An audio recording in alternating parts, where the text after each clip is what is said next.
The scene opens in a hotel. Two young people just step out from the elevator. A man, whose name is Gihyeon, and a woman. He tells her that today is Wednesday. She flinches as she hears that. He notices her hesitation and tells her that she had signed the contract, that she shouldn't tell him that she has a last-minute change of mind. She thinks about it, the contract. Moments later, he's sitting, taking a drink. She's in the bathroom, taking her shower. She recalls the contract. He had told her that he wants her to bear a child of him. Asking if she doesn't need the money. After a while, they are sitting together on the bed silently. He leans to give her a kiss. She tells him that they should just get it over with. That they should stick to what's necessary. She feels kisses and caresses are for lovers. He's surprised to hear that. He pushes her to the bed, and kneels above her. She's shocked by the speed he used. He undresses himself to her astonishment. He takes her clothes off and is about to begin the business. He isn't able to start and asks her how he's supposed to make it quick when he can't even go in.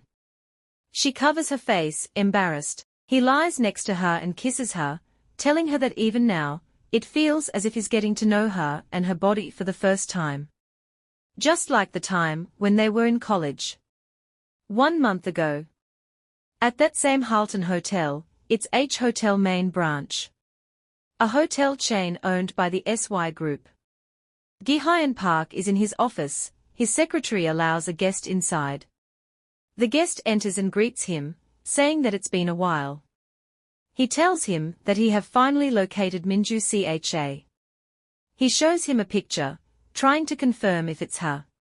He looks at it and smiles, confirming that it's her. He notices that her hair has grown longer and she looks much thinner than he could remember, but she's the woman he have been searching for the past 10 years. Due to various circumstances, Ms. CHA is currently in dire financial straits. Her mother, who had given birth to her out of wedlock, had married a man who drove the family to exorbitant debt. After failing in various business ventures, the man drank himself to death soon after. And last year, her stepbrother died in a motorcycle accident that he had caused. And the driver he crashed into also died shortly after the incident, since her brother had been riding in an uninsured bike without a license. She and her mother were persistently harassed by the victim's family. They are currently fighting the matter in court. Her mother, who already had kidney problems, had been receiving dialysis treatment after her health deteriorated from overwork. Since her insurance does not cover all of the expenses, they are behind on the medical bills. Ms. CHA works non-stop from morning till evening at a snack shop and a big restaurant in her neighborhood. Despite this, she had used up the deposit she had paid for the rundown rooftop house she currently lives in, and is also behind on her rent because of her family's debt. She is clearly unable to make ends meet. The next day, Gihyeon is working out. He tells his secretary to cancel his day's schedule. The secretary is surprised, saying that the chairman would be attending the meeting today, and it would be for the best interest of the hotel if he attends too. He tells him no, that he has something more important to do. He's in the bathtub. He remembers 10 years ago, when they were still in college. Her friend Haegyeon had come to confront him. Irrespective of the pleading from Minju, her friend still confronts him, telling him to make his intentions clear to her. That she won't allow him to break her heart and go with another girl. She has called him a parasite and urged him to break up with Minju and stay away from her. He had replied in his defense that he doesn't have plans of leaving Minju for someone else. He also told her to stay away from people's affairs. Her friend had called him a piece of trash, asking her where she picked him from. She was all silent throughout the confrontation, but at last she screams that they should both stop. She starts crying. Back to present, he's done taking his bathe. He mutters that it's all right. That he's no longer who he was back then, so she shouldn't cry. Adding that she should wait for him. That he's no longer a parasite, or a piece of trash. He drives to the road where she passes daily and steps out of his car at the zebra crossing. He's dressed so elegantly, waiting patiently for her to pass by. He had planned to make it seem like a coincidence, to feign surprise, and asks her how she had been. He stands there, nervous in anticipation. But, unlike his expectation that she'll recognize him, she simply walked past him, like he was one of many strangers in the background. It was as if his existence was erased from her memory. He turns and calls to her desperately. He called out to her in the middle of the road. She turns and looks at her, as walks away as if she doesn't know him. He's shocked. He was once again unable to sleep at night.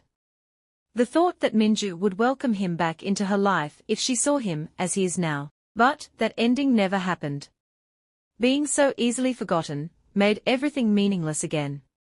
He's drinking through the streets the next day. He wonders what he must do to be with her again. Would he be able to talk to her again?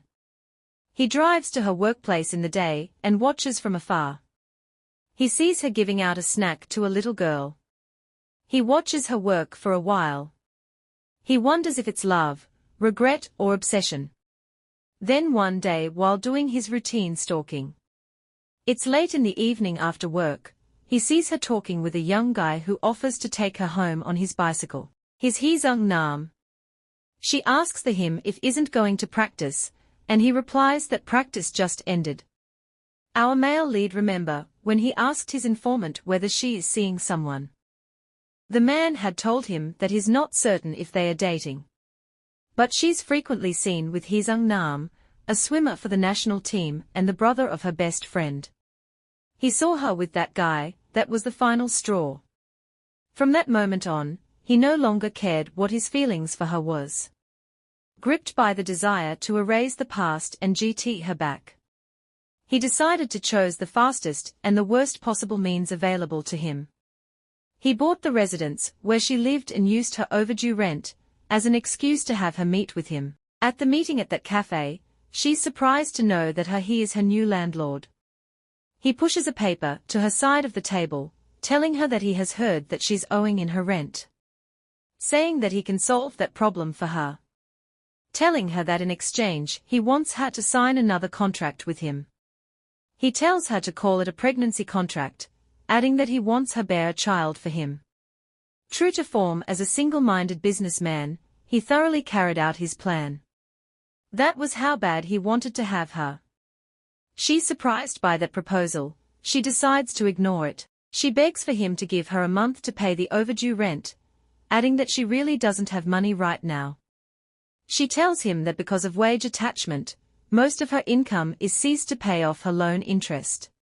She adds that he's the last person she wants to be indebted to, but she doesn't want to take any more loans.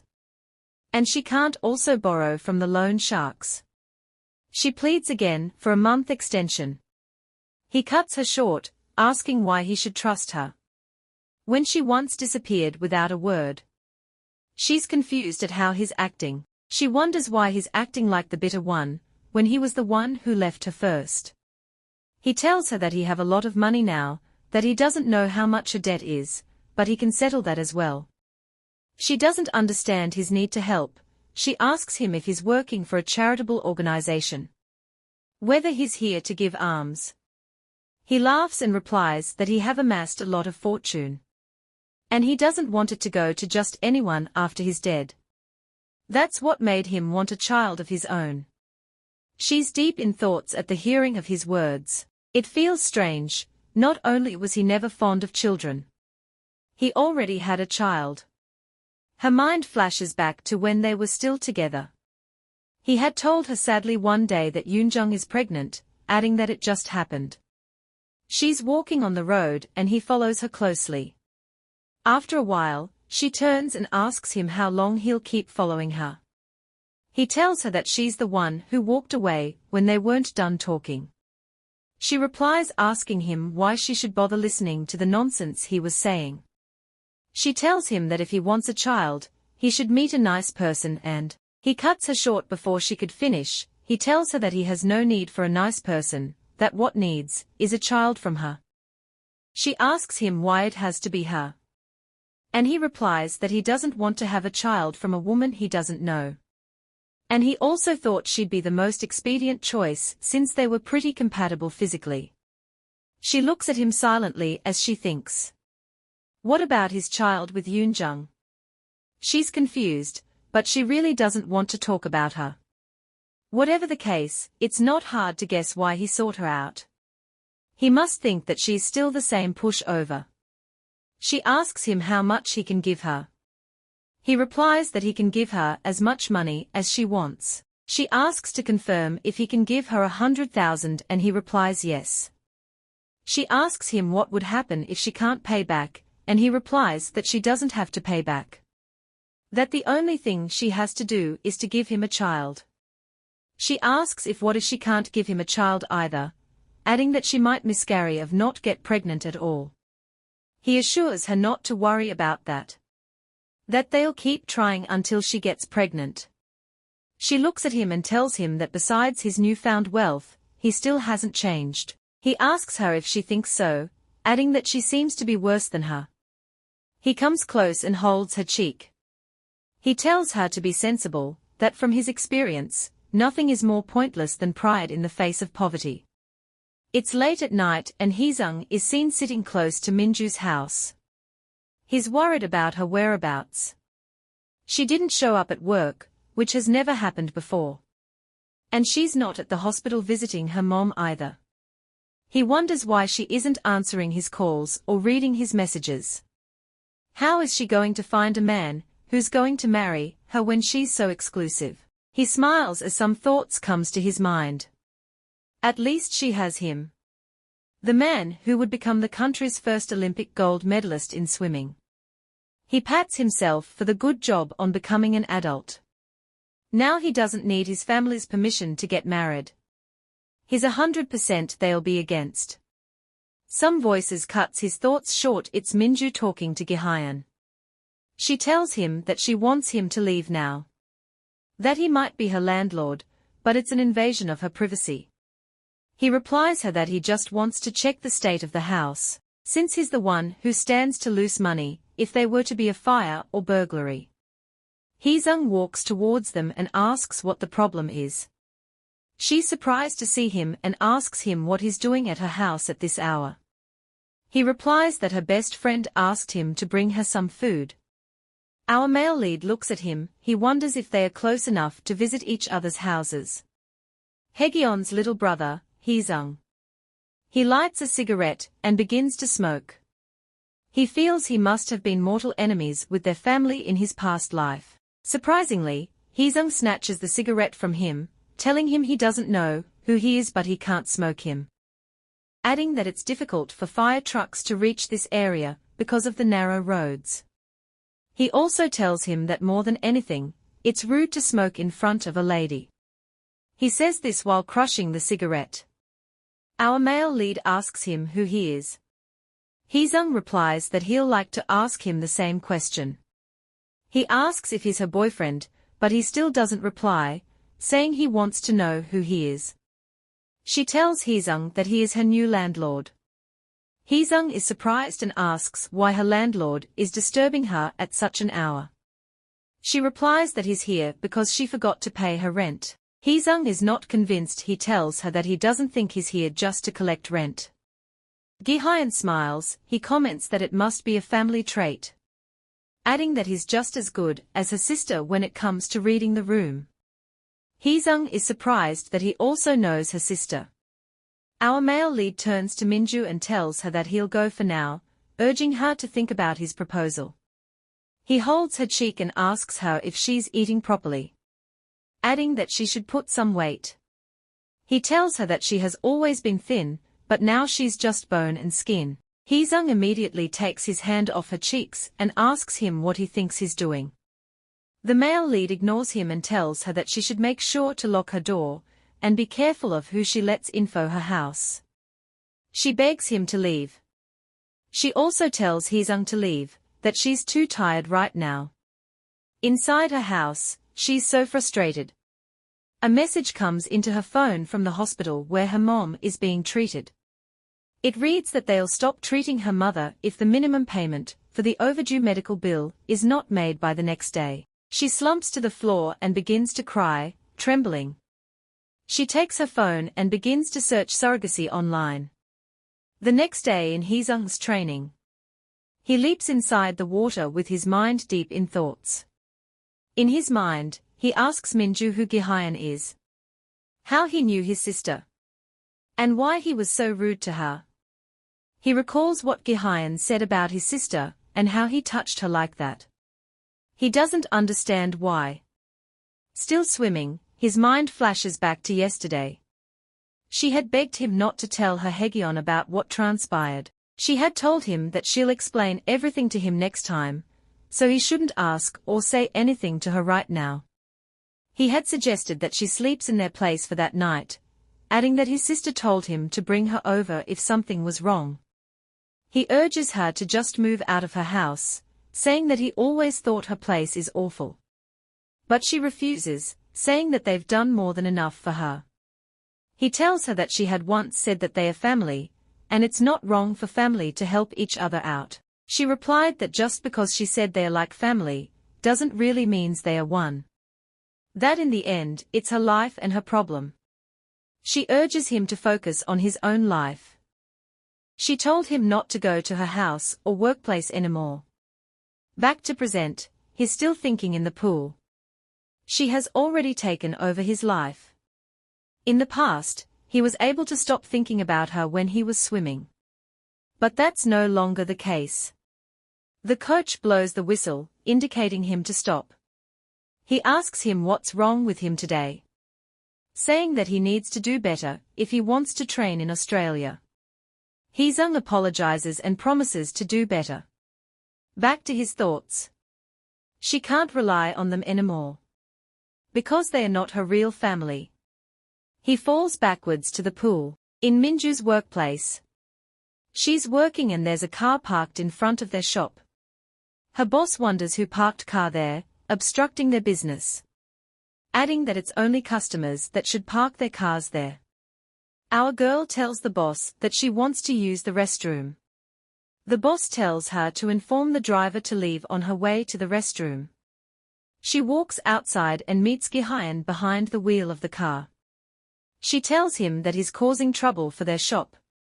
He asks her if she has considered his proposal. She ignores his question and tells him that she guessed he wasn't lying about being rich, seeing that he can afford to sit around there instead being at work. He replies that he has enough, so she won't have to work either. He tells her that her previous landlord told him that she's always struggling to pay her mother's hospital bills.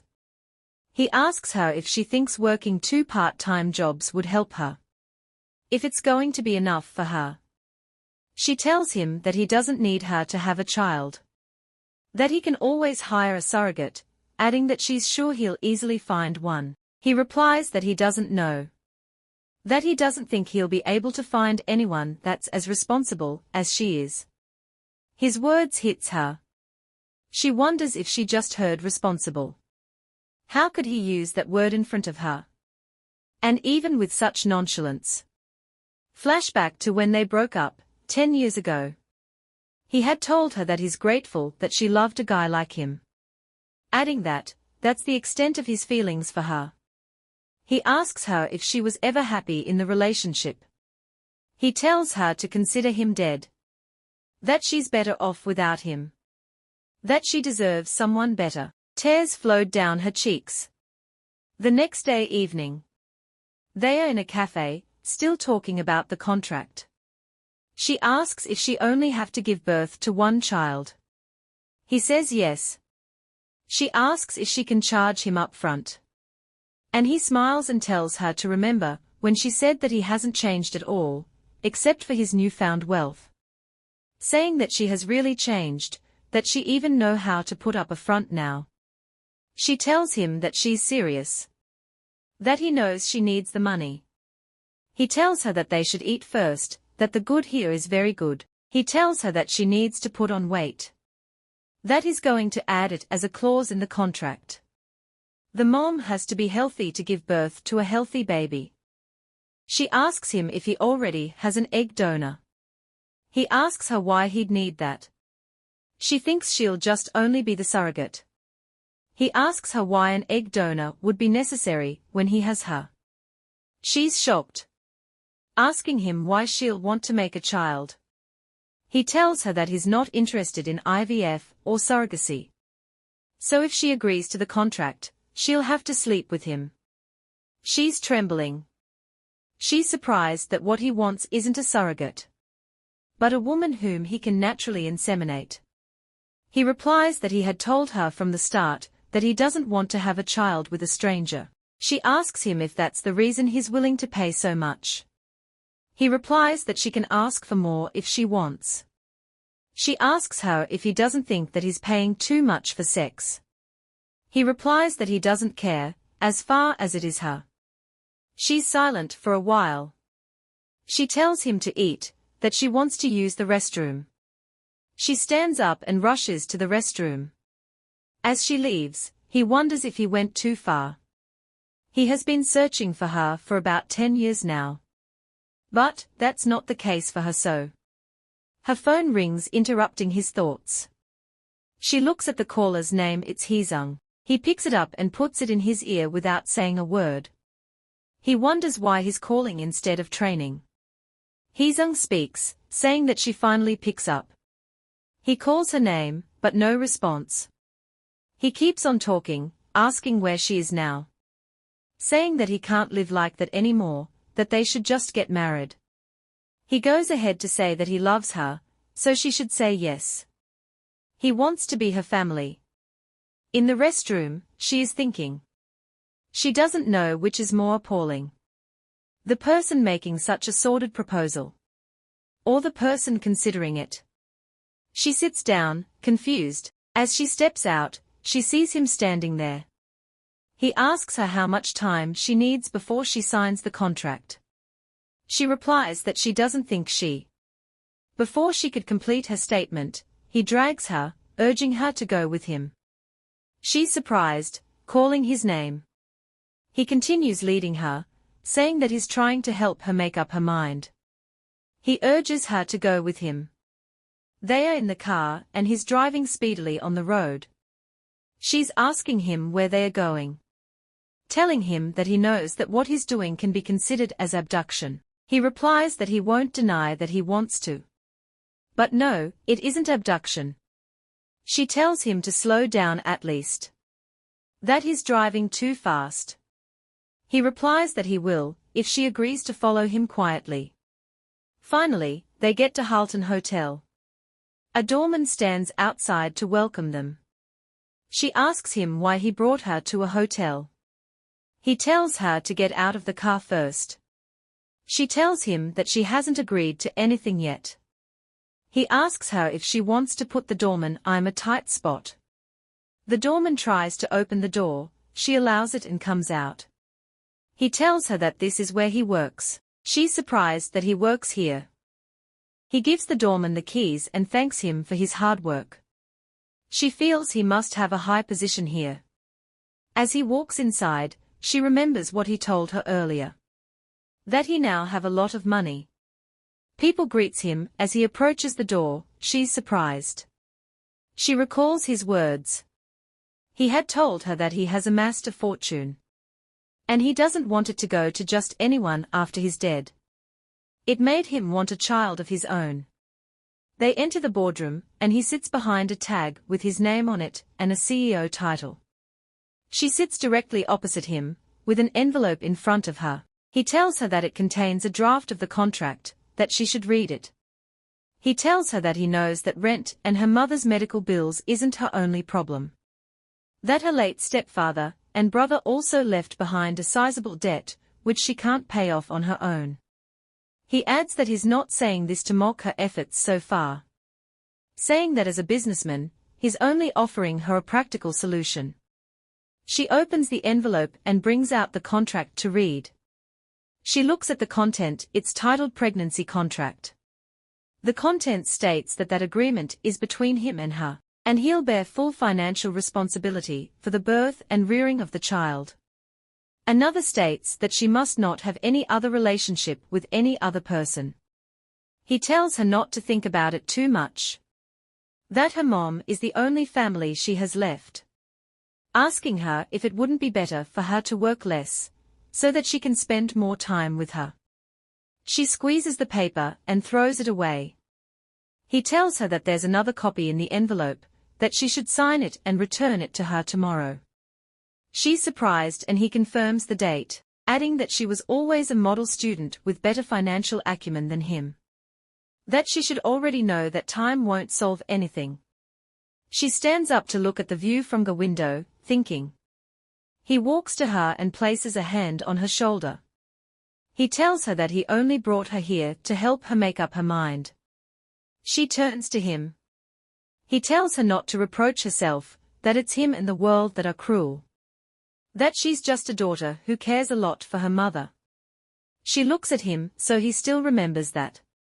He reaches for her and kisses her surprisingly. At that moment her phone rings, and she tells him to stop. Telling him that they can't do that. She pushes him away and walks to pick up her call. It's Gihyeon. She tells her that her mom's blood pressure is getting too high. That they are moving her to the ICU immediately, and she has to come very quickly. She ends the call and tells him that she has to go now. At Seoul Medical Center. She's sitting with Gihyeon. She tells her that she should consider moving her mother to a specialized hospital for a kidney transplant before it's too late. She tells her that a particular hospital is known to be the best in the country, adding that it's going to cost more, but she has decided to help her with the money. Our girl quickly refuses, saying that she can't take any money from her again. Gihyeon tells her that her brother, Heang, wants to marry her. She's surprised. Gihyeon continues, saying that he said he wanted to marry her before he goes to Australia for his training. She adds that he was drunk when he said it, but they both know that he had feelings for her. That they just choose to ignore it. She tells her that she loves her, but when it comes to his brother, since her mom died while giving birth to him, he's more like a son than a brother to her. She adds that she knows it is hurtful, but our girl cuts her short, telling her that she fully understands. That she can't blame her for being against it. When she knows all her faults, including when she was with Gihyeon. She asks her if she by any chance told him about Heang. Gihyeon stands up in anger, cursing him, asking why she'd mention his name so suddenly. She asks if he contacted her recently. Our girl says no, but just talking about it makes her worried. She asks her if she thinks he knows. Gihyeon replies that she never told him, except she'll do it by herself. She asks her if she has been taking her medicine, adding that depression is like cold, so she should be taking her medicine regularly. She hugs her and tells her that they should focus on her mom being treated first. She takes that back and tells her that she should just focus on herself. Our girl is sitting alone in the waiting room. A text comes from Heang. He tells her that he loves her. She dials a number and it's answered. She tells the person at the other end that she'll sign the contract. That he should come and pick it up the next day. Gihyeon is standing outside Minju's workplace, waiting patiently for her to close. He is getting impatient. He lights a cigarette and smoke. He checks his time and wonders why she is still working so late at night, when she has agreed to sign the contract. As he smokes, he thinks about it. She told him to wait, so he urges himself to be patient. That isn't possible. He begins to walk towards her shop. Inside, she is serving drinks to two men. As she brings it, she offers to open it for them. One of the men compliments her, saying that she is an excellent employee. That she is not only good at grilling meat, she is also good at opening a drink. He urges her to fill his cup for him. He asks her for her name and she replies. His friend tells him that making such a request can get him into trouble these days, so instead, he fills the man cup for him. He turns to her and urges her to have a drink as well. But she refuses, replying that workers are not allowed to drink while on the job. The man tells her not to be a killjoy, that she should always accept when customer offers her a drink. She apologizes, telling him that it's the rules of her job. The other ma brings out money from his wallet and gives to her so that she can buy a drink later on for herself and the other employees. He gives her the money by smacking her behind. She tells him that he really doesn't have to, but he insists that she collects it. She feels sick.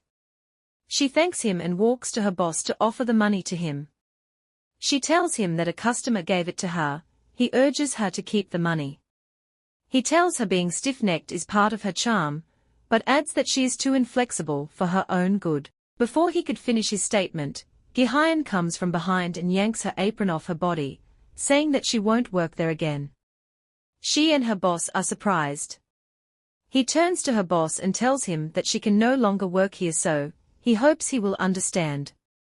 Her boss asks him who he is and he replies that he can be called her creditor.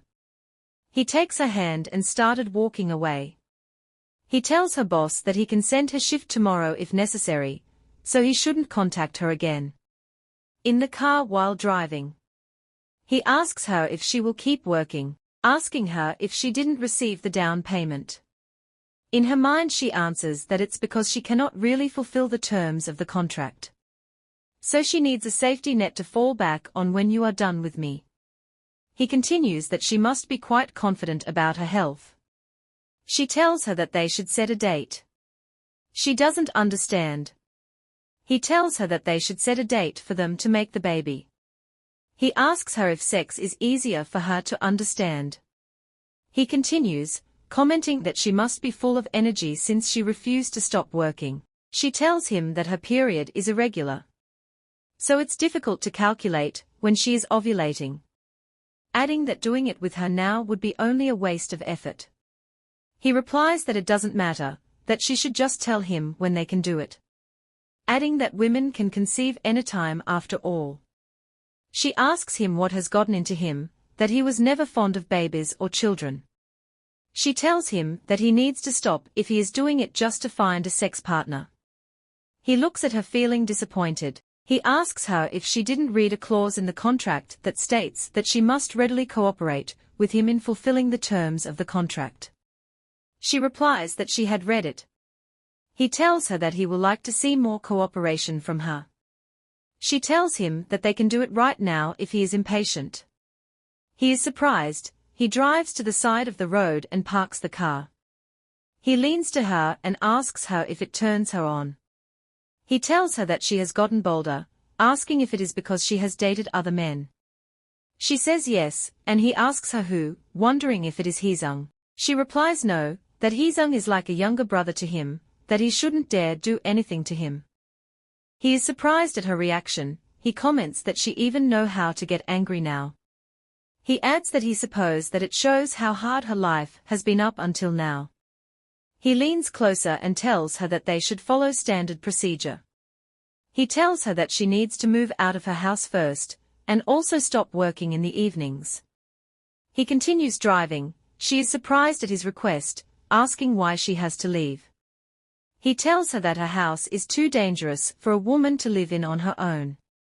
He asks her how she can get pregnant in such a dilapidated place. He tells her that she should stay where he can see her until she have the child. She looks at him and her words runs in it. She is sorry, but she doesn't want to have his child. That is why she needs a place to return to. She do have to find a new place, but she doesn't want to live with him again. They are walking towards her house and still arguing about her moving. He tells her that he wants to find a place close to her mother's hospital. She still refuses. He asks her why she is being so stubborn. She tells him that he is the stubborn one, that the contract doesn't require her to move. She reminds him that she hasn't signed the contract yet, and she is going to change her mind if he keeps disturbing her. Someone cuts her short from inside. She opens the door, and is surprised to see Heang inside dressed in suit, with a flower in one hand. Heang tells her to report him as a stalker. Our male lead tells her that Heang is not a little brother, that he is clearly a man pinning for a woman. He tells her to get inside and pack what she needs before he gets the urge to do something to Heesung. Heesung walks closer to her, telling her not to listen to him. He tells her that he came to speak with her. Opening his hand to reveal a ring, he tells her that they should get married. That she should go with her to Australia. He adds that they could take her mom with them, promising to be good to her. She pushes his hand away. Apologizing, she tells him that that won't be possible, that she is pregnant with Gihyeon's child. Heesung is shocked. That same evening at Halton Hotel, she's walking with him to the room with a worker carrying her bags. He tells her to transfer her mother to another hospital the next day, that he's already looking for a place for her to stay, near the area. She tells him that he knows that she's only here because of what happened earlier. That he shouldn't bother with the house, she won't stay there. He asks her why, whether she hurt him on purpose just like that. He adds that he's both curious and afraid to hear that answer. She wants to explain the reason, but he cuts her short, saying she should forget it. He walks away from her, he can't bear to see her looking so troubled. She stands looking at him, speechless. At Seoul Medical Center, Heesung is seen walking in the walkway towards the reception. Two girls recognizes him as the popular swimmer and admires him for his handsomeness. They say he looks more charismatic and manly in person, different from what they see on TV. He reaches the reception and tells a nurse there that he wants to see Haegyeong, that is her brother. The nurse replies that she knows and asks him how he is. At that moment, Haegyeong comes out and sees him. She asks him why he's here at that hour and why he is dressed like that. He ignores her question and asks her who Gihyeon Park is. She's surprised. He tells her that he seemed to know Minju very well, and he also knows her. She replies that she knew it, wondering if he had contacted Minju again. Heesung is not interested in her question. He wants her to answer his. He asks her to tell him who Gihyeon is. At the hotel suite, Gihyeon tells our girl that she can unpack her things in the master bedroom, and she should let him know if she wants anything. She asks him if this isn't his suite, asking him where he would sleep if she uses the master bedroom. He turns to her and asks her why they should bother using separate rooms. That they've lived together before. He calls her and comes closer to her, saying that she's not on her period, so they should do it today. She's surprised. He tells her that he doesn't expect her to get pregnant right away, so they should just call that a warm-up. She tells him to hold on, but he still leans closer to her. She calls his name and he replies that he loves hearing her call his name. She tells him that she's on medication. He stops abruptly. So she tells him to wait until she's done with her medication. He asks her what medication she's on. She stammers and mumbles that it's for skin rashes. That she gets it from time to time. He asks her where she got the medicine, and she feels he's doubting her word. He tells her that he just wants to know what kind of medicine she is taking, adding that some drugs can reduce the chances of pregnancy after all. She looks at him. She can't let him know that she was prescribed medication for anxiety and depression. She tells him to give her 2 weeks. He grabs her hand and kisses her. He tells her to consider that as her yellow card, that if she's going to lie, she should be more convincing next time. He tells her that today is Wednesday, so that means they can start making love on Wednesday 2 weeks from now. He adds that he hopes she won't come up with another excuse then. He begins to walk out and tells her that she should rest. That he'll be spending the night at his grandfather's place. She's surprised to hear that. The next morning, she goes to a pharmacy. She wants to buy birth control pills. As she's about to enter the place, her mind flashes back to 10 years ago, when he had gotten pregnant for him. She begins to cry as the doctor tells her that she's 11 weeks pregnant. Back to present, she got the drugs and leaves. Whatever happens with Gihyeon, she have to avoid another pregnancy at all costs. She can't let that happen again. He calls her and asks her where she is, where she run off to so early in the morning. She tells him that she's on her way to her mother's hospital, that she missed visiting hours the previous day. He asks her if she's quitting her job at that restaurant and she says yes. He adds that she better keeps the promise she made yesterday. She ends the call and takes the pill she just got. At Seoul Medical Center. She's there to see her mom. Hae-gyeong meets her and tells her that she has some explanations to make. She asks her why she wasn't picking up her call, and what happened last night. She adds that she knows that she told Heesung that she's pregnant with Gihyeon's child to make him give up. The male lead comes from behind surprisingly. He tells her that that's not the only reason, adding that Minju is going to live with him now. He rephrased, saying that she's already living with him. He puts a hand around her shoulder. Hae-gyeong curses him and asks him to repeat what he said. Our girl feels uncomfortable. In her mind she wants Hae-gyeong to stop. Hae-gyeong continues, saying that he has the nerve, after all he has put Minju through. Our girl is feeling weak. She drops to the floor telling Hae-gyeong to stop. They are both surprised as they rush to her side. He asks what happened to her. She lies on the floor unconscious. Our girl is admitted to a ward in that same hospital. Slowly, she opens her eyes. Heesung and Hae-gyeong are in the room with her. They ask her how she is feeling. Hae-gyeong tells her that she was so scared, adding that she needs to take care of herself. She tells her that she has lost so much weight, when she has always been thin from the start. At that moment, Gihyeon walks in and goes straight to her bed. He asks her how she is feeling, asking if the medicine she is taking for her skin rash has any side effects. That the doctor wants to know what medication she is on. She recalls when Hae-gyeong asked her medication for the depression and anxiety. She also remembers taking birth control tablets earlier. Hae-gyeong is surprised to hear that she is taking medication for skin rash.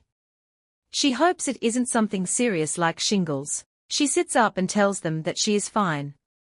That she was just dizzy because she skipped breakfast. The male lead tells her that she is suffering from malnutrition, that she should get a general checkup. She cuts him short, telling him that she doesn't need the checkup, neither does she have the time. She begins to remove the drip from her hand.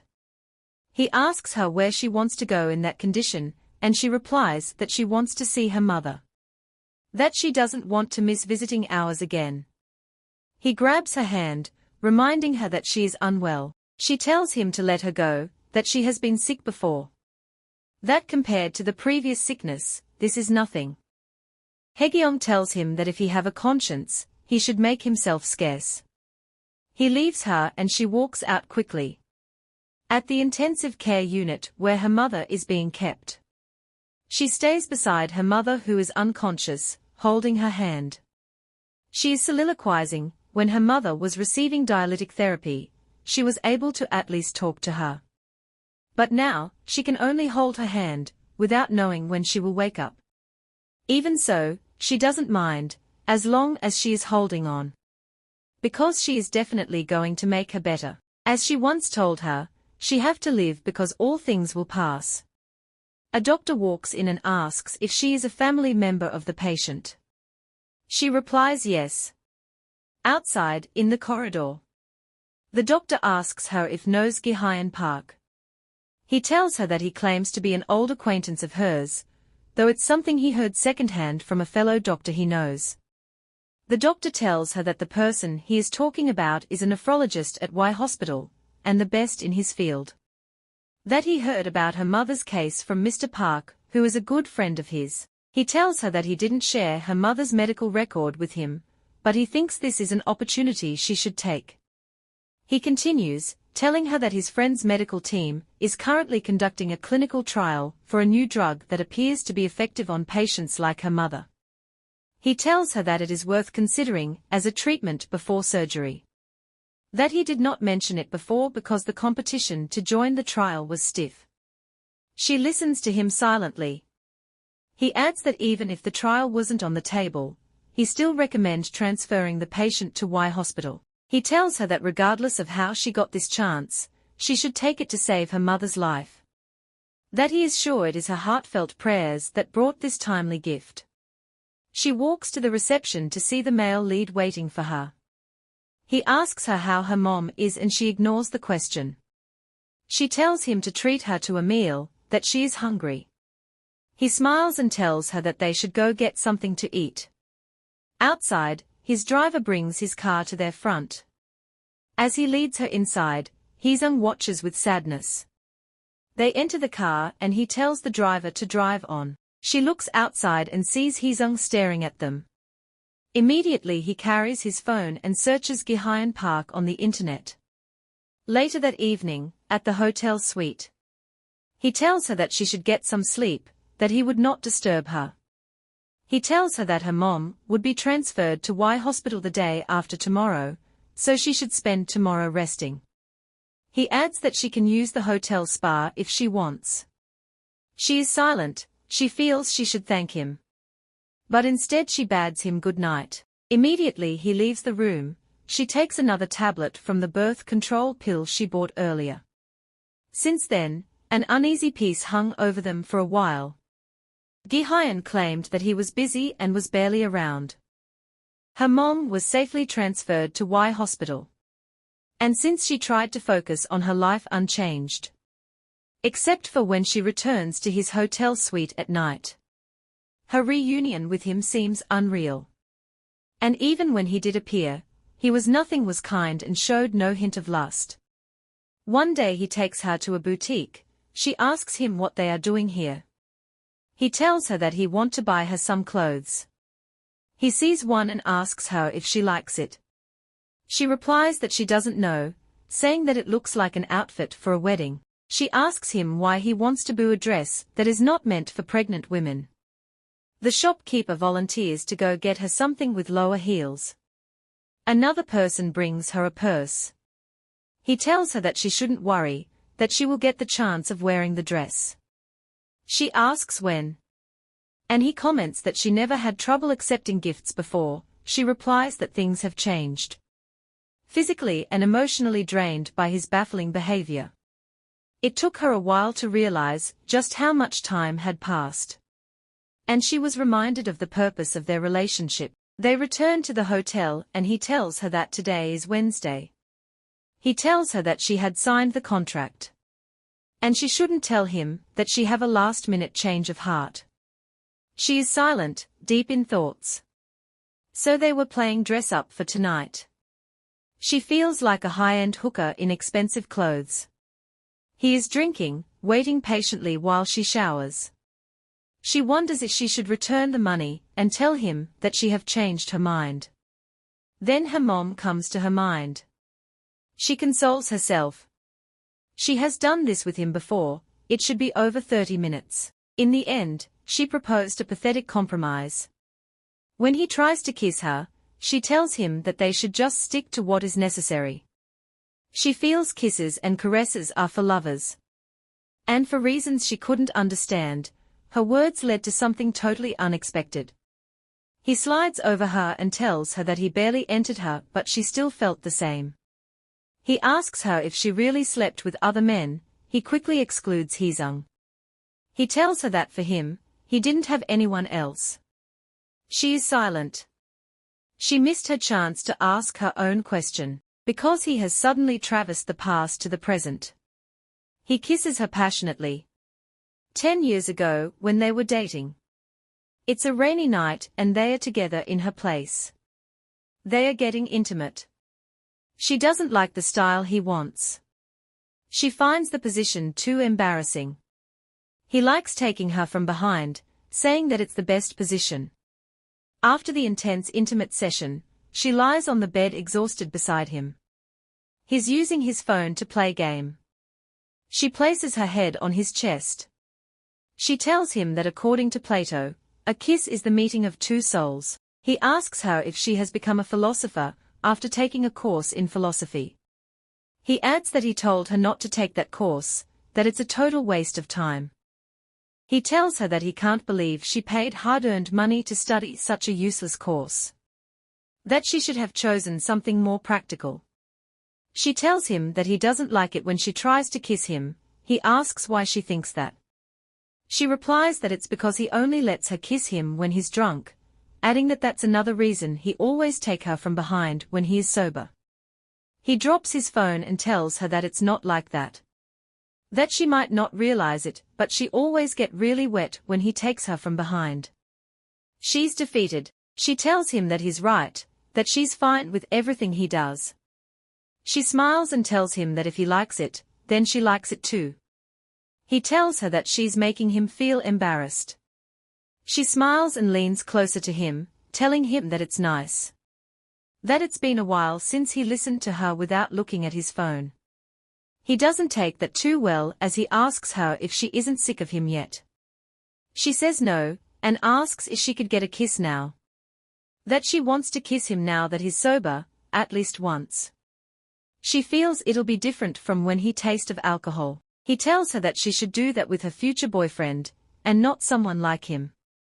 He tells her that he's just a parasite leeching off her, so she should save her lips for a decent guy who would really care about her. She feels really sad and disappointed. She announces that she'll wash up first. She goes to the bathroom and begins to cry silently. He screams from the room telling her that he can still hear her cry. He tells her that he's going to spend the night at his own place. He leaves the room, slamming the door. The rain is still falling, but he doesn't mind.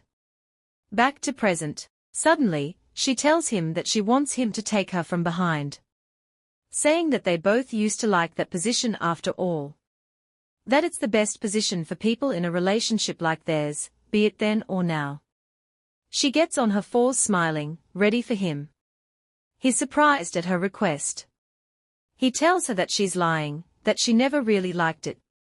That she always said it was painful. She replies that she also likes it, that she really do. He looks at her. Even now, she's visibly trembling. Because she's already expecting it to be painful. He tells her that he doesn't want to take her from behind anymore. Meaning he has no intention of doing that from now on. She's surprised, she's about to ask him what he just said, but his phone rings go cut her short. He looks at it, it's only the chairman's secretary, or hotel management would call him at this hour. He picks up the phone and answers the call. The caller is from the front desk. She apologizes for calling at such an hour, but it seemed important. That it's about the guest currently staying with him in his suite. He looks at her and tells the caller that he'll be right down, adding that he should show them to his office. He walks out of the closet fully dressed, she's still lying on the bed.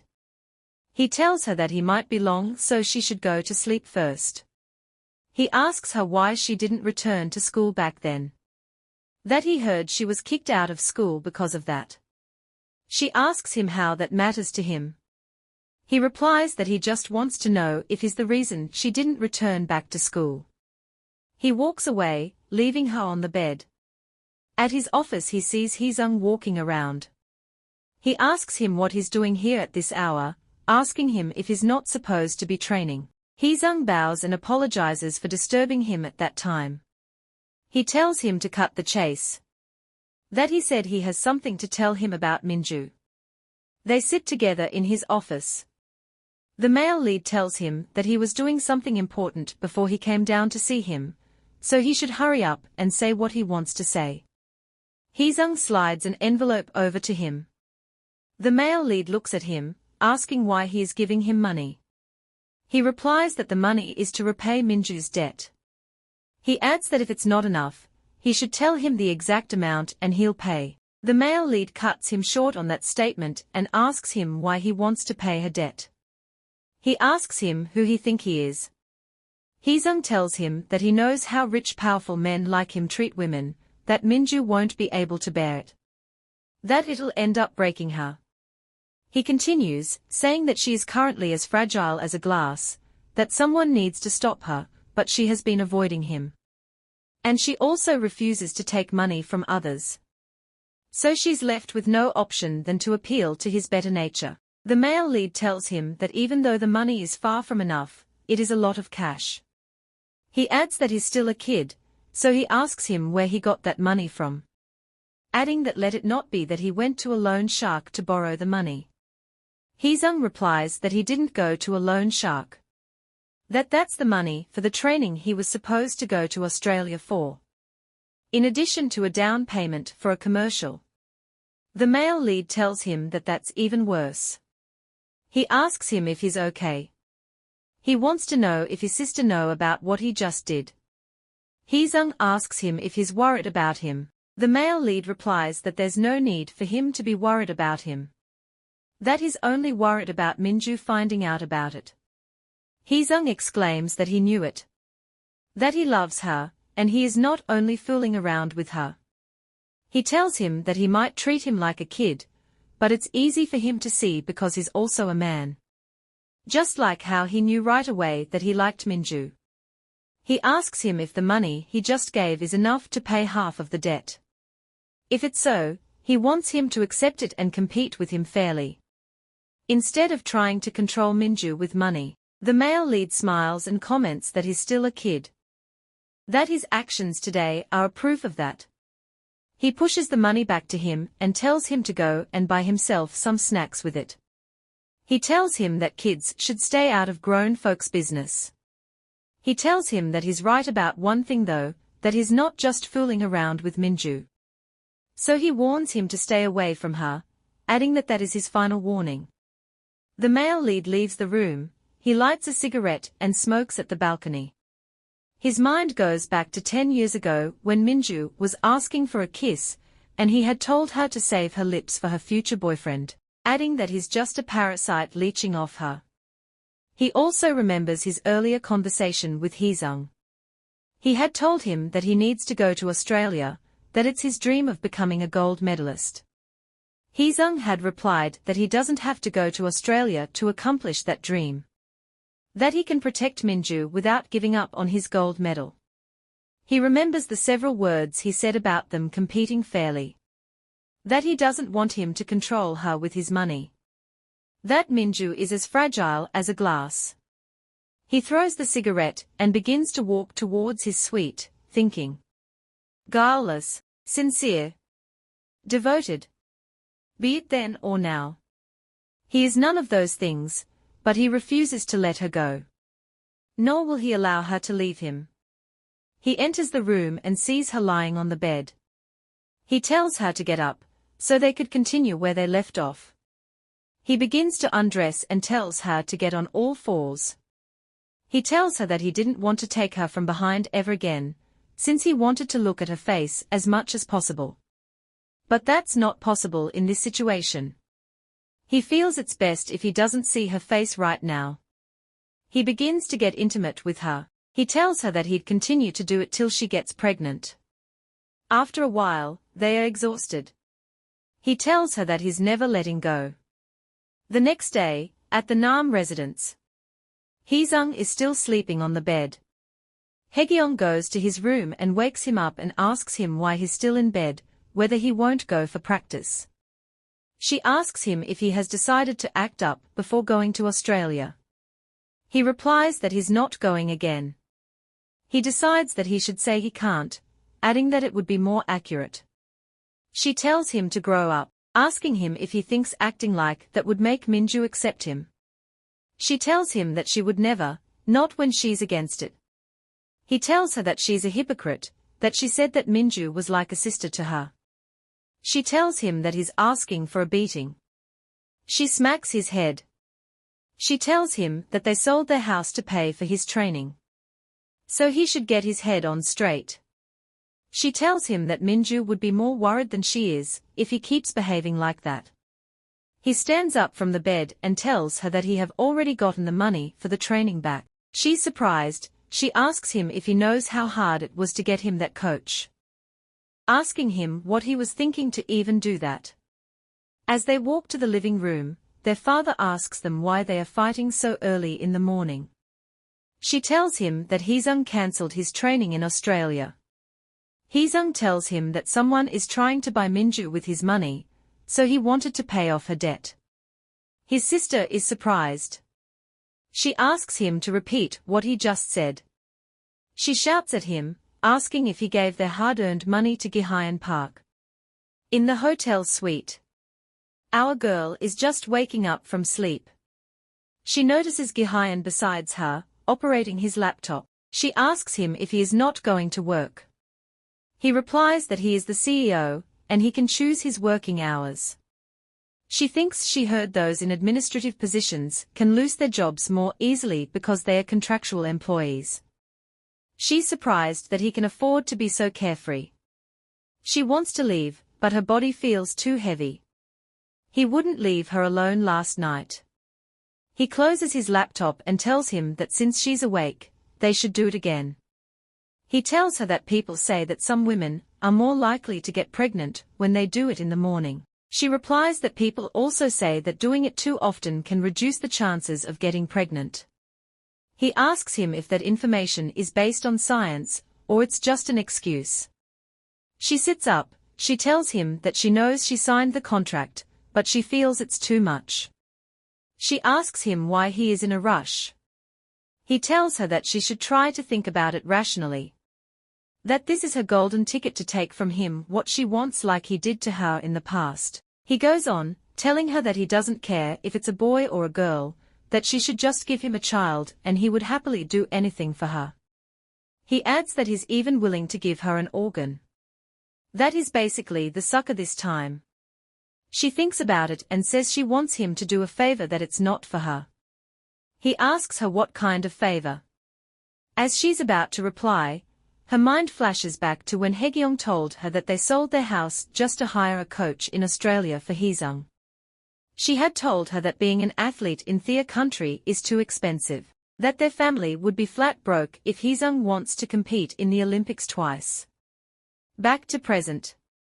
She tells him that he wants his hotel to sponsor Heesung. He's surprised to hear that. She asks him if he still likes getting head, that they can both give each other what they want. She begins to satisfy him. He looks at her thinking. He wonders what her feelings for Heesung is. He wonders if he would do that for a friend's brother. After a while, she stops what she's doing. She's about to lie down back, but he grabs her hand. On the road, Haegyeong inside a taxi. She's trying to reach Minju, but she's not picking. She wonders why. She hopes that Gihyeon isn't confining her. She recalls earlier in the morning when she was quarreling Heesung for giving out the money for his training. That it was hard to get that money, they had to sell the apartment they bought with their mother's life insurance. She called him an ingrate. Her father had told her to stop hitting him. Heesung had told him that people call Minju a gold digger, that she went after Gihyeon became of his money. He tells her that he knows that Gihyeon is serious about Minju, but the hotel staffs are saying that an innocent gold digger have managed to seduce the CEO. Back to present. She blurts out in the taxi unknowingly. The driver asks her if she's referring to him, but she says no, that she was just talking to herself.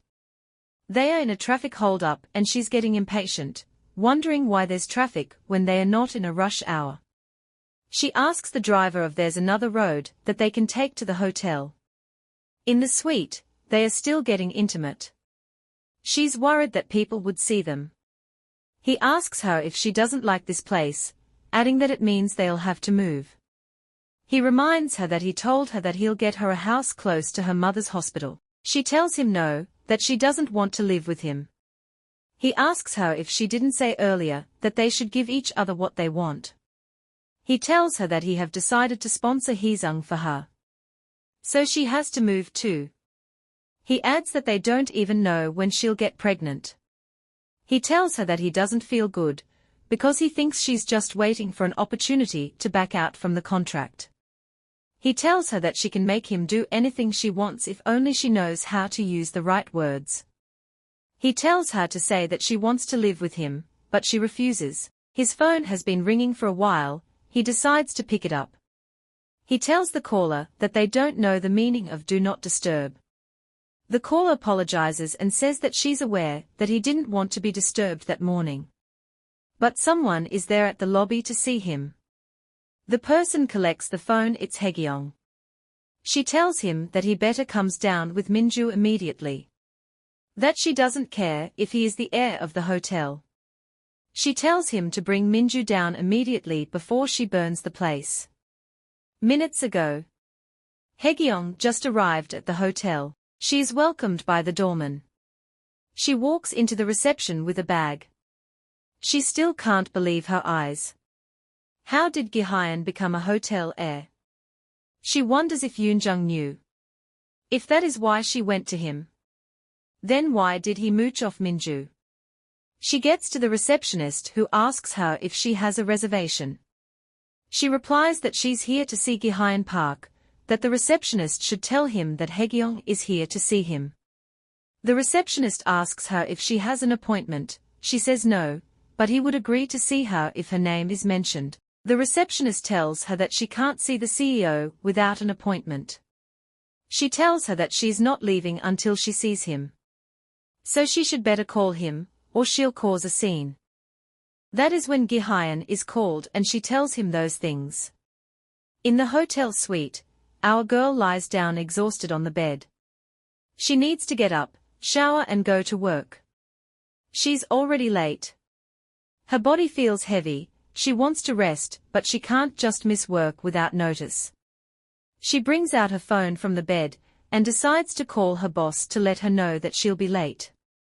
She checks her phone and sees 10 missed calls from Haegyeong. She wonders if something went wrong. She sees 3 messages from Haegyeong too. The last of them tells her that she is coming to the hotel now. Then it clicks in her mind, that might be the reason Gihyeon stopped and leave suddenly. Outside at the reception, Haegyeong is seen telling the male lead to let Minju go while she's still being civil. She reminds him that as the CEO and heir of that hotel, he has a reputation to keep. Other guests hears her voice. They whisper amongst themselves. One asks if he's really the CEO, and the other replies that he is the illegitimate son of SY Group. On the other hand, some of the employees speak in low tone.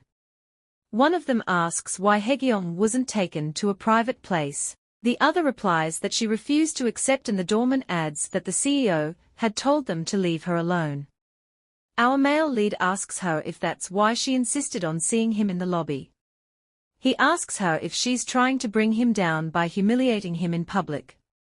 He tells her that he had already made things clear for her at the hospital. That Minju is going to live with him, and she's going to have his child. She asks him if he's aware that regardless of how he is now, he'll always be a sinner in Minju's eyes. She asks him if Yoonjung was unable to give him a child. She tells him that even if that was the case, he doesn't have the right to show his face in front of Minju again. He replies that she's right, but he just couldn't find anyone better than her. She tells him that she guessed trash would remain trash, no matter their circumstances. He replies that he doesn't know about that, because he's thinking of sponsoring her brother. She's getting pissed off. She tells him that she sees that he still likes to cross his line. She opens her bag, it was filled with money. She tells him that he's asking for a beating. On the other side, our girl is seen running towards them. She's calling on Haegyeong to stop what she wants to do. Haegyeong doesn't budge, as she throws the money of Gihyeon's face. She tells him that everyone likes money, so he should have his fill of it. She curses him. She asks him if he thinks being rich gives him the right to do whatever he likes. She continues throwing the pieces at him, telling him that she'll sponsor him. Our girl begs her to stop. She tells him not to be full of himself. She asks him how dare him to touch her friend and brother again. The hotel staffs run to him and asks him if he's okay. She empties the bag full of money on the floor. She tells him to take the money and never show his face in front of Minju again. The male lead watches in silence. The doorman asks him if he's okay and he replies yes. Haegyeong is not done, she's still angry and speaks a lot of words. She tells the staffs that they need to make better choices. That working for him won't do them any good. She continues, saying that a hotel like this needs to be boycotted. She adds that their choice of an heir speaks volumes of the SY Group. She wonders how the SY Group would be honest with their business. The doorman suggests that they should ask the security to escort her out, but the male lead says she'll just come back, so it's best to let her finish. After she's a little calm, our girl asks her if she thinks she's really helping her by doing this. Gihyeon replies that she's sorry if she doesn't think it helps, but this is what she would have done if she was her sister. She adds that she's just upset that she didn't do that sooner. That she should have done everything in her power to keep him away from her 10 years ago before he could hurt her. Our girl begs her that they should leave the place. They walk away. The male lead tells the staff to get the numbers of the witnesses who witnessed the disturbance and send them an apology, along with a special voucher. He tells them to also pick up every single piece of money, so that he could return it. In his office, the chairman of SY Group, his grandfather, is on the phone with him. He's not happy with what happened earlier in the hotel. He shouts at him, asking if he's all right. He adds that a person's upbringing is very important, asking how he could let such an ill-bred person make a scene at the hotel. The male lead replies that he's right, asking why his father allowed his mother to give birth to him if he wasn't going to take responsibility. The old man is pissed off. He reminds him that he was the one who came begging for a chance. The male lead, unperturbed, replies that he also gained something from it. That he lost his only son and grandson in one day, that was also desperate for an heir. He asks him if he didn't say that he trusted family. He also asks him if he wants to leave SY Group in the hands of a stranger. The old man curses him and tells him that he's going to set him up with a nice girl. And he won't get anything until he gives him a great-grandchild. The male lead tells him that he's too busy dealing with what happened earlier, so he's going to hang up. He hangs up the call. A knock comes on the door, and he announces that he's waiting. Our girl walks in and asks him why he didn't tell her that he's the grandson of this hotel chairman. That she was apparently the only one who didn't know. He walks to her and asks her if she have ever wondered why she never knew something. He comments that even the Nam siblings knew about it. He tells her that a quick search on the internet would have given her that information. That she was never curious about what happened to him during the past 10 years. He faces her and tells her that she should just know that his new circumstances and Gihyeon aren't going to make him give up on her. She tells him that she wants them to move. That they should find a place close to her mother's hospital like he said. She tells him the faster the better, that she refused to stay here in the hotel any longer. He tells her that she have made the right choice. He adds that the house has been ready for a while now. That they could move there right now. They go to the new apartment he got. As they enter the estate, she's awed by its magnificent. Finally they get to the house. The driver tells them that he'll bring in their luggage soon. They bid him farewell and enter the house. She asks him if the place is not too big. He replies that he was in a hurry, and this is the only place he could see. As they climb the staircase to Ace's the room, he tells her that a housekeeper would come every morning to clean the place up. She replies that she can do the cleaning. He asks her if she thinks she can look after a house as big that. He adds that she should just get used to having help. That she won't be doing any housework when she gets pregnant. She tells him that she just doesn't feel comfortable.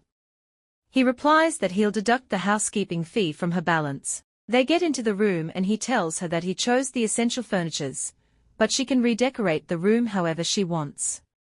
She replies that it's his house. He tells her that he doesn't really care, that he has zero interest in interior decoration. He adds that she can furnish the place with the baby in mind. He informs her that she can rest now, as he begins to leave. She asks him if they are using separate rooms now, but he replies no, that he's just giving her time to adjust. At night, she's just lying on the bed deep in thoughts. She can't sleep because her environment keeps changing.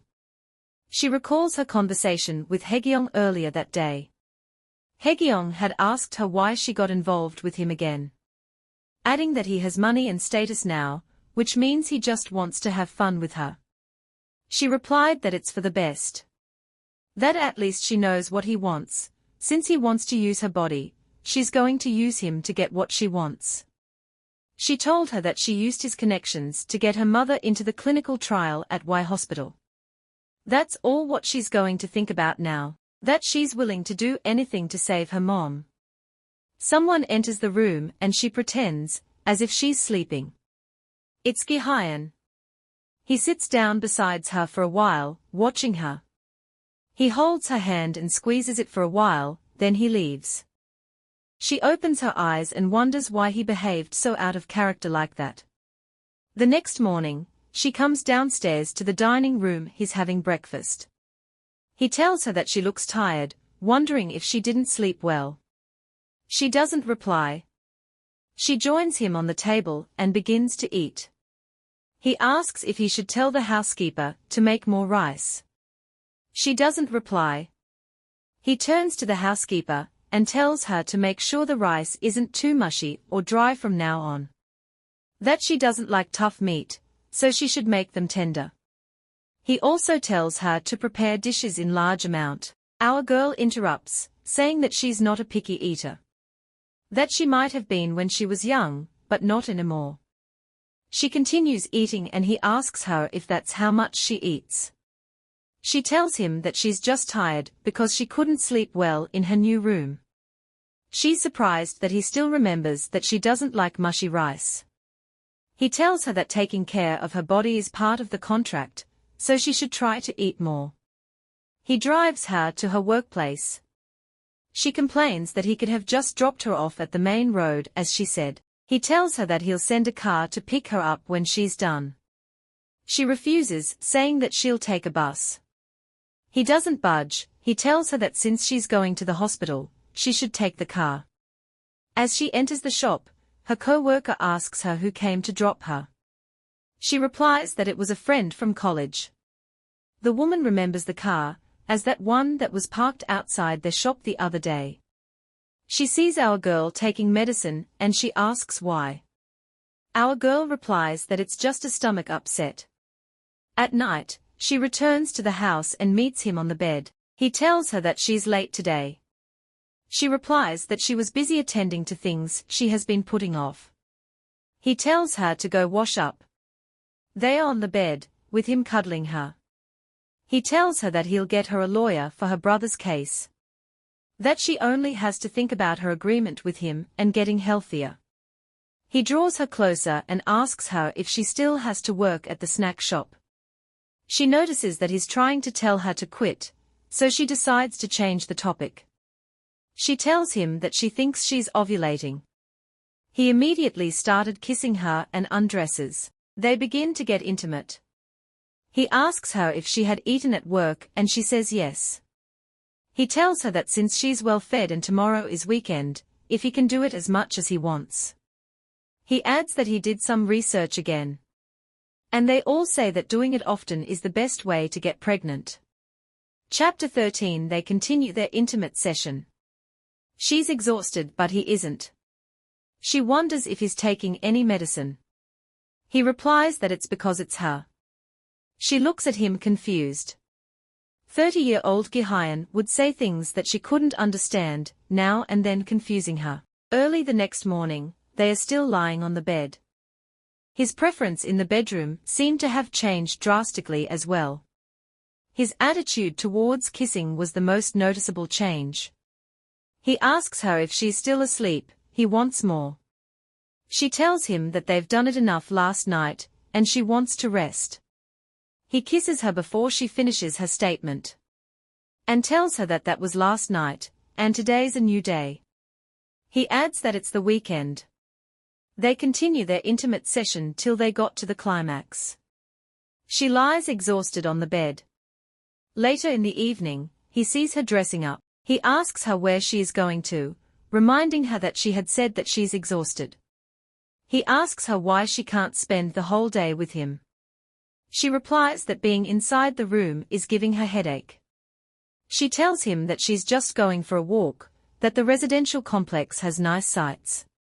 She asks him if he's aware that sometimes he acts like a child with separation anxiety. She sits outside on the way, enjoying the evening breeze. A lady walks towards her with a baby. She asks for permission to sit with her for a bit. She accepts. She asks the lady how old her baby is. She replies that he's almost 1. She looks at the child and comments that he's adorable. The lady tells her that she should see the child when he's crying, then she won't say that again. She replies that she thinks the baby would still be cute.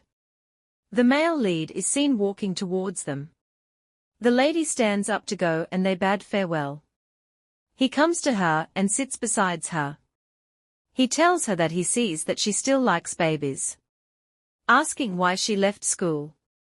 That she could have worked at a kindergarten or a daycare center if she had graduated. She replies that she had to look after her mother. He asks her if she was sick since then. She tells him that her kidneys weren't the problem then, that she was a bit depressed. She's uncomfortable. She suggests that they go back inside, that it's getting cold. Later in the night, they are on the bed. The mood is cold. He asks her if depression isn't hereditary. She recalls when Haegyeong at the hospital had asked her if she's taking her depression medicine, adding that she has to take care of herself. Back to present, she asks him if he'll nullify the contract if she has depression. He replies that that's not what he meant. That he just doesn't want her to have it. He suggests that they go to sleep early today. She's surprised by that request, but agrees nevertheless. They sleep facing different directions. She's thinking. Why did he suddenly ask that? Is he worried that she'll pass down the gene to the baby? She wonders what he'll do if she finds out that she's the one suffering from depression. When just mentioning it is enough to change the temperature between them. He tells her that he needs her to go somewhere with him the next day. She asks him where and he tells her that she'll know when they get there. The next day, they go to a makeup shop. They are welcomed by a middle-aged lady who is the manager. He apologizes for being late. He tells the lady that an outfit for Minju would be delivered here soon. He asks her if 3 hours would be enough. The lady replies yes, smiling. She tells him that she'll do her best to transform her into a perfect wife-to-be. Our girl asks him what's going on, wondering why she has to do makeup. He just begins to walk out and tells her that she should allow the manager to pamper her. He adds that he'll be back in 3 hours' time. She looks at him. It's getting harder to make sense of his behavior. In the makeup session, the manager asks her if she has any makeup style she usually goes for. She replies no, that she barely put on makeup. The manager suggests that they should go for the natural look. She tells her that since she'll be meeting her future in-laws, she'll make her look as elegant and prim as possible. Our girl can't believe her ears. She asks for a repeataan. The manager replies that she must have confused her with another customer. She tells her that she'll like to add extensions to her hair for added volume. That both men and women look more vibrant with fuller hair. She asks her if she looks a little dull. The lady replies that that's why people like them exist, to help her enhance her beauty. She advises her to come here more often, that she's naturally beautiful. So with regular care, she'll shine like a diamond. 3 hours later, the male lead walks back to the shop, dressed in suits. He asks the manager if she's ready and she says yes, that she's inside waiting. She tells him that she has prepared some refreshments, so he should go and join her. He enters inside and sees Minju. She's looking so beautiful. She asks him what she's hearing about meeting her future in-laws. He replies that he thought he'll get the best results if he said that. She asks him why he has to buy her new clothes, when she still hasn't worn all the clothes he gave to her last time. She asks him where he's taking her to. He replies that she's going to be his +1 for an event. She asks if it was in the contract. He tells her that he'll hire people to nurse her mother 24/7 once she's out of the ICU.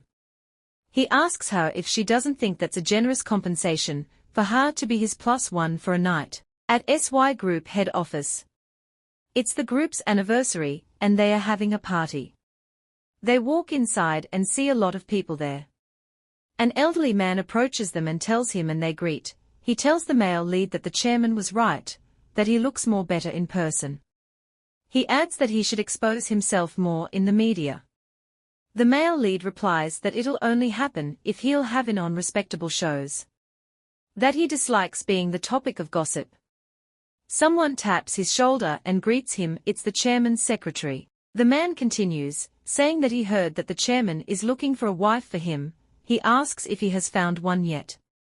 The male lead replies that he plans on choosing his own wife by himself. The secretary asks if that person is the girl besides him tonight. She suggests that he introduces them. The male lead tells her that he's about to go introduce her to the chairman, so she can hear it from him later. He holds Minju's hand and leads her away. They walk to the chairman and he congratulates and greets him. The chairman comments that he thought he won't come again. The male lead replies that he is busy. The chairman asks him if he thinks there's anyone here that isn't busy as well. The male lead informs him that it's because it's a rare gathering, that's why he made the time to come. And also he wants to introduce someone to him. He holds Minju and tells him that she's his fiancée, telling him her name. The chairman asks him if his secretary didn't tell him that he has found a potential bride for him. He replies that he has beaten him to it. That they are having a baby and she's 4 weeks gone. Our girl is surprised by what she just heard. The chairman asks him why he's rushing like that. He replies that it's because he values his bloodline line a whole lot, and he has also been nagging him to give him a great-grandchild. The chairman tells him that it's only right that he takes responsibility for the child. But he doesn't know the reason he'd bring the woman here as well. Our girl analyses what he just said. He wants Gihyeon to keep the child and not her. The male lead tells him that the men in this family are not consistent, but he chose to live differently. He tells him that he intends to marry her. He adds that since his future mother-in-law is unwell, they'll skip the rehearsal dinner. On their way home in the car, she asks him if it was all right to lie to his grandfather. He replies that the man would have continued to set him up with various women. He tells her that since he lost both a son and a grandson at the same time, the old man's attachment to his family has gotten worse. He assures her that he won't try to separate them, as long as he thinks that she's pregnant with his child. She tells him that he must have come up with the pregnancy contract to avoid an arranged marriage, but it would be better for him to find someone else. She asks him what he's going to tell the chairman if she doesn't get pregnant soon. He tells her that it doesn't matter, that he was the one who abandoned him, so he has no right to be angry. She asks him what's his reason for wanting a child. She asks him how he's going to explain to his future wife that he contracted a woman to give birth to his child. He tells her that she's right. That marrying a woman who is not the mother of his child would be a problem. He takes her hand and kisses her. He tells her that they should go home, that it's time for them to get intimate. If you're eager for the next chapter, drop a comment expressing your interest in a part 2. Don't forget to subscribe and hit the notification bell to stay updated. Until next time, ciao.